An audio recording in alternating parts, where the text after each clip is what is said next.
స్వామివారు తను లక్ష్మణుల వారిని బతికిస్తాకి ద్రోణగిరి నుంచి తను సంజీవిని మూలికల్ని తెస్తూ దక్షిణం వైపుగా ప్రయాణిస్తూ ఒక కాలుని ఈ యొక్క గిరిపై మోపి, ఇది అందరూ చూడండి, మనకి పసుపు కుంకుమ ఎలా అయితే ఉంటుందో ఆ వర్ణంలో స్వామివారి పైన ఉన్న పాదం అంతా కూడా ఎరుపు, కింద పాదం ఎట్లాగైతే మనకు తెలుపు ఉంటుందో ఆ పాదం అంతా చూసారా పసుపు కలర్లో ఉంది మనకి. ఇది అద్భుతమైన వర్ణం మాట ఇదంతా కూడా. ఇటువంటి అద్భుతమైన పాదాలు ఇదిగోండి. ఇది స్వామివారి బొటనేలు, ఇది రెండోది, ఇది మూడో ఏలు, ఇది నాలుగో ఏలు, ఇది చిటికినేలు. అద్భుతంగా ఇది మనకి స్వామివారు చూపించిన దర్శనం మాట ఇదంతా కూడా. ఈ శిల కూడా పూర్వం కొన్ని వేల సంవత్సరాల కింద శిల అనిపిస్తుంది మనకి చూస్తుంటే.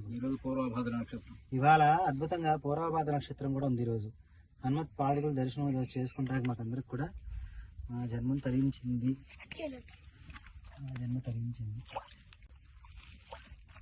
ఇదిగోండి,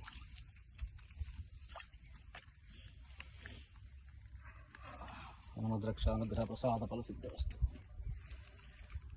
మన పక్క కాలు ఎంత స్మూత్ గా ఉంటుందో అంత స్మూత్ గా ఉంది అంతా.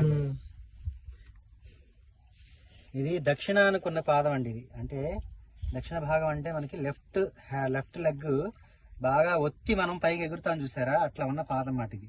ఇది దక్షిణ వైపు, దక్షిణానికి స్వామి సీతమ్మవారి ఎదుగుతాకి వెళ్ళే పాదం లాగా స్వామివారు ఎక్కడో సేద తీరుతాక ఒక కాలు ఈ కొండ మీద కూడా వేసి ఆయన మనకు అనుగ్రహించినట్లుగా ఉంది.